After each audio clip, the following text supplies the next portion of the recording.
इस सभा के अध्यक्ष और मेरे बहुत पुराने मित्र संजू राय, उतना ही पुराना मित्र गोविंदाचार्य, मंच में आसीन इस प्रदेश के प्रसिद्ध नेतागण और उपस्थित यहाँ झारखंड के आदरणीय नागरिकों, भ्रष्टाचार के कारण सिर्फ कोई नाजायज काम हो या किसी को पैसा मिले और जिसको जो मिलना नहीं चाहिए वो पैसे के आधार पर मिल जाए, इतना ही सीमित नहीं है। भ्रष्टाचार एक हमारी भारत माता की शरीर में एक बीमारी है और इस बीमारी बहुआयाम है। हमारे देश के पैसे इतनी बड़े पैमाने में मात्रा में विदेशों के बैंकों में जमी है। 70 लाख करोड़ रुपए कम से कम विदेशों में है और इसको हम वापस लाएंगे तो आपको 15 साल के लिए टैक्स नहीं भरना होगा, इतना पैसा है ये, और लाया जा सकता है। आज जो सरकार में है वो नहीं ला सकते क्योंकि उन्हीं का पैसा जमा हुआ है वहां, तो इसीलिए कुछ परिवर्तन आनी पड़ेगी। लोगों ने दिखाया है ये मंशा कि परिवर्तन के लिए तैयार है। अभी जिक्र हुआ था, राणा जी ने जिक्र किया था कि तमिलनाडु इलेक्शन में एक एक कॉन्स्टिट्यूएंसी में एक एक मतदान क्षेत्र में 15 करोड़ रुपए खर्च हुए थे। बात तो सही है, इतना तो मैं जानता हूं कि एक एक वोट के लिए 6,000 रुपया दिया गया और लोगों ने डीएमके से ये 6,000 रुपया लिया और खिलाफ वोट दे करके डीएमके को हरा दिया। उत्तर प्रदेश में भी यही हुआ है। कांग्रेस का हाल, इतनी प्रचार हुई, नए युवराज आए हैं, नया जमाना आने वाला है, झोपड़ी में बैठ के वो रोटी खाए, तो ये सब करने के बाद भी उनको 25 सीट से ज्यादा नहीं मिली। और जो जीते उन्होंने कहा कि हमारे क्षेत्र में राहुल गांधी नहीं आए इसीलिए हम जीते। मणिपुर के तो मुख्यमंत्री ने ये साफ कह दिया कि धन्यवाद राहुल गांधी, आप मणिपुर नहीं आए क्योंकि हम जीत गए। तो लोगों का मंशा दिखता है। उनको फांसी देने के लिए जब सुप्रीम कोर्ट ने कह दिया है, कब 1999 में, 12 साल से ज्यादा हो गया और अभी तक नहीं दिया, तो इसके पीछे यही है। जब सबको पता है कि पाकिस्तान या कश्मीर में जिस हिस्सा पाकिस्तान के हाथ में है वहां कैंप्स हैं जहां ट्रेनिंग होती है, वो वहां से यहां आकर के हमारे देश में विस्फोट करते हैं, तो उन कैंप्स को जाकर हमारी एयरफोर्स को भेजकर, वायुसेना को भेजकर बॉम्ब क्यों नहीं करते हमारे नेता? मैं कहता हूं कैसे कर सकते हैं? उनका बैंक का अकाउंट छप जाएगा अखबारों में तो मर जाएंगे। मैं आप खुलेआम कहना चाहता हूं कि आज जो प्रमुख नेता हैं सरकार में, ये पाकिस्तान से ब्लैकमेल होते हैं, इसीलिए पाकिस्तान के खिलाफ कड़ा कदम उठाने के लिए डरते हैं।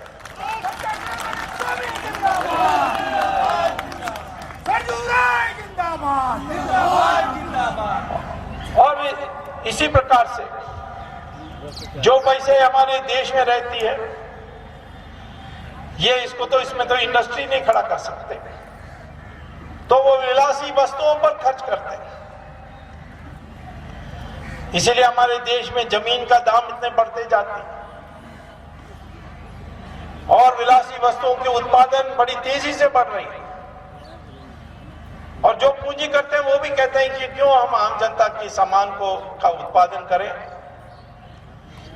जब हम यदि कपड़ा पैदा करें या जूता पैदा तैयार करें, इसमें हमें 5% 6% ही मुनाफा मिलेगी। लेकिन हम बड़ी विलासी वस्तुओं को बनाएंगे, एयर कंडीशनर बनाएंगे, ऐसी चीजों को बनाएंगे। मैं नहीं कहता हूं एयर कंडीशनर बुरा है, लेकिन सिर्फ एयर कंडीशनर बनना चाहिए और आम जनता की सामान नहीं बननी चाहिए, ये तो हमारी पूंजी प्राथमिकता के सब उल्टा पुल्टा हो जाता है। तो यदि ये सोचें कि हमें मुनाफा विलासी वस्तु बनाने में है, तो वही चली जाती है। जमीन पर लगा देते हैं तो आज बंबई में 25 लाख में भी एक फ्लैट नहीं मिल सकती है आम जनता के लिए। फिर इसी प्रकार से ये जो पैसा है इसको ले जाते हैं थोक बाजार में और वहां सब्जी खरीद लेते हैं, तेल खरीद लेते हैं, शक्कर खरीद लेते हैं, सब कुछ खरीद करके वहां भंडार में रखते हैं। और जब मार्केट में शॉर्टेज आ जाती है और दाम बढ़ती है तब बाहर निकालते हैं। अगस्त में दाम कितनी बढ़ी है, आज थोड़ी कम हुई है, आप देखिए 3 महीने के बाद कितनी बढ़ती है। ये सब काला धन के कारण है। ये जमाखोर नहीं होगा तो दाम देश में बढ़ नहीं सकती, क्योंकि हमारी राष्ट्र आय इतनी तेजी से बढ़ रही है। 7%, 8%, अभी भी 7% चल रही है, 9%, 10% तक चले गए थे। जब पूर्ति उत्पादन इतनी तेजी से बढ़ रही है तो दाम को कम होना चाहिए। हम तो अर्थशास्त्र के प्राध्यापक हैं, हम क्लास में पढ़ाते हैं कि पूर्ति बढ़ जाएगी, उत्पादन बढ़ जाएगी तो दाम कम होगी, परंतु हिंदुस्तान का ने इकोनॉमिक्स को भी उल्टा कर दिया, प्रोडक्शन भी बढ़ेगी और दाम भी साथ ही साथ बढ़ते जाएंगे। आज देखिए इन्होंने क्या कहा है बजट में। बजट में कहा है कि जब इन्फ्लेशन जारी रहेगी, क्यों जारी रहेगी जब आप कहते हो कि हमारी प्रोडक्शन 8% में बढ़ेगी। इन्होंने टैक्स लगाई है, एक्साइज टैक्स कई चीजों में लगाई है, पैसे की कोई कमी है। सेठों को उन्होंने इतनी एग्जेम्पशन दी है, सेठ विदेश जाएगा तो उसका जो जाने का खर्चा है उसमें उसको घटाना है, आमदनी से घटा करके टैक्स लगेगा। सेठ इतना बड़ा 10 घर बना दें, हर 10 का खर्चा उसको टैक्स में डिडक्शन मिलेगी। तो हमारे देशों के देश में जो लोग हैं, उन जो सेठ लोग हैं, अमीर लोग हैं, उनको 5.5 लाख करोड़ एग्जेम्पशन में जा रहा है। जिन लोगों को टैक्स भरना था नहीं देते, वो भी 2.5 लाख करोड़ पड़ी है। उसी में आपको देखिए 8 लाख करोड़ मिलती है और घाटा हमारी बजट में 5 लाख करोड़। तो 5 लाख करोड़ की घाटा को तो हमें ये सीधा ये जो एग्जेम्पशन दे रहे हैं हमने अमीर लोगों को, उसको बंद कर दें। किसान को थोड़ा सब्सिडी देते तो इतना हल्ला होती है, यहां तो एक प्रकार से इनको ही सब्सिडी मिल रही है। राजनीति में सत्ता के स्थानों पर बैठे प्रमुख लोगों का भ्रष्टाचार वही है। गंगोत्री सफाई वहां से होनी होगी, गंगा सागर से नहीं गंगा की सफाई होगी। इसलिए जब इस पर आप आएंगे तो आज के तकाजों का हमको याद रखना पड़ेगा। एक, दलीय सीमा में रहने से काम नहीं चलेगा। मेरे एक वक्ता ने बताया, हमारे एक मित्र होते थे, बहुत वरिष्ठ थे, सिकंदर बख्त जी। वो कहते थे कि स्थिति बड़ी बेढब है, भ्रष्टाचार पर चोट की बजाय मेरा चोर तेरा चोर, छोटा चोर बड़ा चोर, कन्वीनियंट चोर इनकन्वीनियंट चोर, इन बहसों में उलझाकर हम मुद्दे की तो ऐसी तैसी कर डालते हैं। आज उस सीमा से हमें उठना होगा। हमको वो याद रखना पड़ेगा, जाके प्रिय न राम वैदेही तजिए ताहि कोटि बैरी सम यद्यपि परम स्नेही। जिसको राम और सीता प्रिय नहीं, उसे छोड़िए वैसा, चाहे वो बहुत ही प्रमुख अपना स्नेही ही क्यों न हो। जाके प्रिय न राम वैदेही तजिए ताहि कोटि बैरी सम, दुश्मन की तरह छोड़ दीजिए उसको, यद्यपि परम स्नेही। मित्रों, भ्रष्टाचार के खिलाफ अगर लड़ाई होनी है तो पूरी अपनी शक्ति, पूरी अपनी चेतना, पूरी अपनी एकाग्रता, पूरा अपना मन एकजुट होकर भ्रष्टाचार के खिलाफ की लड़ाई पर केंद्रित होना पड़ेगा। मित्रों, जब द्रौपदी का स्वयंवर हो रहा था, अर्जुन वहां मछली की आंख भेदने के लिए खड़े हुए। आप कल्पना करिए, अगर उनकी एक आंख द्रौपदी की ओर और एक आंख मछली की तरफ होती तो क्या मछली का भेद हो पाता? दोनों ही आंखें, पूरी चेतना, पूरी शक्ति मछली की आंख पर केंद्रित रहने के कारण ही मतभेद हो सका था, द्रौपदी का स्वयंवर पूरा हो पाया था। आज लोकतंत्र अगर लूटतंत्र में तब्दील हो गया है मित्रों, तो लोकतंत्र की रक्षा की तकाजा फिर से वैसा ही आज खड़ा हो गया है कि लूटतंत्र को समाप्त किए बगैर लोकतंत्र की पुनर्स्थापना संभव नहीं हो पाएगी। इसलिए आपातकाल के खिलाफ की लड़ाई सरीखे तेवर, सरीखा जुझारू संकल्प आज के आंदोलनकारियों की पहली शर्त होगी। ये मैं आपके सामने विनम्रता से निवेदन करना चाहता हूं, क्योंकि राजनीतिक दलों में बहुत धार नहीं बची है मित्रों। उन पर क्रोध कम, तरस ज्यादा आता है मित्रों। उनकी बेबसी पर तरस आता है कई बार। सभी में अच्छे लोग भी कई बार वैसे ही दिखाई पड़ते हैं जैसे चीरहरण के समय कौरवों के दरबार में विदुर हो कोई, कृपाचार्य हो कोई, द्रोणाचार्य हो कोई, धृतराष्ट्र हो कोई, भीष्म पितामह ही क्यों न हो। इसलिए आज के वक्त का तकाजा उसी दरबार की याद यूं दिलाता है कि जब शरशैया पर पड़ गए थे भीष्म और पांडवों को सही शासन चलाने का उपदेश देने के लिए कृष्ण ने वहां लोगों को भेजा था, तो जैसे ही भीष्म कुछ अच्छी बातें बोलने लगे तो द्रौपदी पीछे खड़ी थी, उससे रहा नहीं गया, सहा नहीं गया।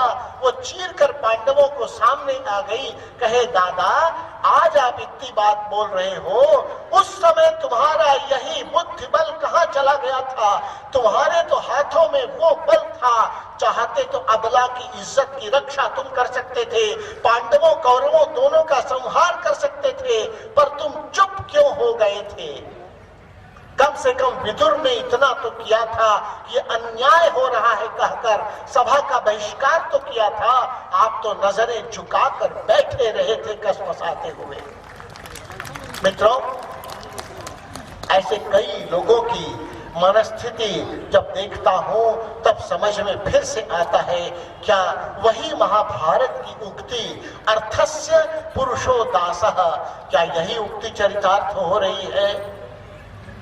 मित्रों, तब भीष्म ने उत्तर दिया था कि द्रौपदी तो ठीक कहती है, तेरा गुस्सा तो ठीक है, लेकिन सुन, पहले भी तुम लोग इंद्रप्रस्थ में सत्ता में आए थे, उस समय में क्या मैंने तुम लोगों को उपदेश दिया? क्या कृष्ण ने तुमको हमारे पास भेजा? नहीं भेजा। आज इसलिए भेजा है कि शरशैया पर लेटा हुआ मैं इतने महीनों तक, अब ये तय हो गया मेरे शरीर से वो सारा दूषित रक्त बाहर चला गया है, मेरी बुद्धि फिर से साफ हो गई है, तब कृष्ण ने तुम लोगों को फिर से सुशासन का मंत्र लेने के लिए भेजा है। मित्रों, किसी को भी ऐसे शरशैया पर लेटने की जरूरत ना पड़े, ये मेरी ख्वाहिश है जरूर, लेकिन इस महाभारत में, भ्रष्टाचार के खिलाफ की लड़ाई के महाभारत में हमको मेरे तेरे का भेद भूलना होगा। ये मेरा विनम्र निवेदन है सभी से। दूसरी बात, सभी दल एक से दिखने लगे हैं, राजनैतिक उपकरण की बजाय गिरोह से दिखने लगे हैं। सत्ता और विपक्ष का भेद खत्म सा होता दिखता है। स्थितियां राजनीति की ऐसी दिखती है जैसे फुटबॉल के मैदान में 11 खिलाड़ी उधर 11 खिलाड़ी इधर आपस में खेले तब तो खेल बनता है, मगर जब ये 11 खिलाड़ी भी दूसरी तरफ के 11 से ही मिल जाए, 22 खिलाड़ी फुटबॉल के मैदान में जनता के खिलाफ गोल दागने लगे, तब तो दर्शक दीर्घा में से ही उतरकर नई टीम बनाने की जरूरत पड़ जाती है। ये मुझे फिर से आपको चेताना है, ये मेरा विनम्र निवेदन और है। ये तो दिखता ही है ना, कौन किसके साथ कब मिल जाता है, कौन किससे कब अलग हो जाता है। ये तो महज सत्ता स्वार्थ से निर्धारित होता है। कोई सिद्धांत, कोई नीति और कोई मुद्दों के कारण तो दलों के बीच के रिश्ते तय नहीं हो रहे हैं। ऐसे में भ्रष्टाचार के खिलाफ की लड़ाई में मेरा निवेदन है, नया ढांचा, नए तरीके, नए औजार, नए लड़ाके, यही आगे के वक्त की जरूरत पड़ेंगे। उसी में धारदार लड़ाई हो पाएगी, क्योंकि आज थैली शाह, नौकरशाह और राजनेता हाथ मिला बैठे हैं और इनका ही त्रिकुट उस वामन के कमंडलू में आकर बैठ गया है, जो राजा बलि के दान की प्रक्रिया को पूरा नहीं होने दे रहा है।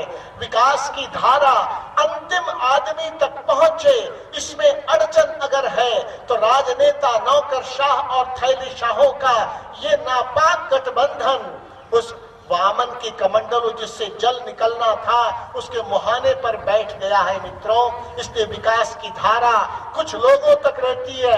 लोकतंत्र of the people, by the people, for the people होने के बजाय of the corporates, by the corporates, for the corporates की बदशक्ल, एक बदनुमा शक्ल बन गया है। मित्रों, ऐसे में वामन ने तरीका निकाला था दान की प्रक्रिया पूरी करने के लिए। उसने जब इधर उधर देखा कि ऐसा पानी क्यों नहीं गिर रहा है कमंडलू से, तब देखा कि दानवों के जो गुरु है शुक्राचार्य, वो गायब है। फिर थोड़ा ध्यान लगाकर देखा, तब समझ में आया कि शुक्राचार्य तो कमंडलों के मुहाने पर बैठे हैं, पानी नहीं आने देने के लिए रोक कर रखे हैं। तब वामन ने अपने आसन के कुशा की घास को निकाला, उस सीख से उसने कमंडलों के मुंह को भेदा। शुक्राचार्य की आंख में वो सीख लगी, दर्द से बिलबिलाकर बाहर गिरे। तब जल प्रवाह शुरू हुआ, तब दान की प्रक्रिया पूरी हुई। तब तीनों पांव, 3 कदम से पूरी दुनिया को नाप लिया वामन ने। वामन जनता जनार्दन का ही प्रतीक है। आज के वक्त का यही तकाजा है। मित्रों, थैली शाह, नौकरशाह और राजनेता के नापाक गठबंधन जो कमंडलों के मुहाने पर बैठा है, उसको एक निश्चित विचारधारा के अधिष्ठान पर पैना किए हुए भ्रष्टाचार की लड़ाई की सीख से ही भेदा जा सकेगा। बिना विचार के, बिना धरातल के लड़ाई संभव नहीं है। पैर जमीन पर टिका रहे, वही है विचारधारा का अधिष्ठान। इस दिशा में जब हम सोचें तो उस नए ढांचे, नए तरीके, नए औजार, नए लड़ाके के लिए ध्यान हमको देना पड़ेगा कि विकेंद्रित विकास, आध्यात्मिक राष्ट्रवाद, प्रकृति केंद्रित समझ, यही अधिष्ठान होगा जिसके तहत भारत परस्त, गरीब परस्त नीतियां गढ़ी जाए। आज सभी प्रमुख राजनीतिक दलों की नीतियां विदेश परस्त हैं और अमीर परस्त हो गई हैं। देश में 4.5 करोड़ से ज्यादा मकान की जहां तुरंत जरूरत है, जो कि सिर पर छाह नहीं है, वहां हमारे देश का एक बड़ा उद्योगपति 7,000 करोड़ रुपए की लागत का अपने रिहाइश के लिए एक मकान बनाने की हिमाकत करता है। मित्रों, हमारे देश की गरीब परिस्थ नीतियों का तकाजा ये है कि विकास की परिभाषा को हम बदलें। विकास की परिभाषा चौड़ी चमचमाती सड़कें, उस पर दौड़ती तेज कारें, उसमें बैठे लिपे पुते चेहरे और खिड़की से झांकते कुत्ते, ये भारत की समृद्धि और विकास का परिचय नहीं हो सकते। हम जनता के लोग इस बात को कभी स्वीकार नहीं करेंगे। क्या हमारे देश में बच्चों के 5 साल से कम बच्चों का कुपोषण खत्म हुआ? 70% गर्भवती महिलाएं खून की कमी और उससे उत्पन्न बीमारियों की शिकार हैं।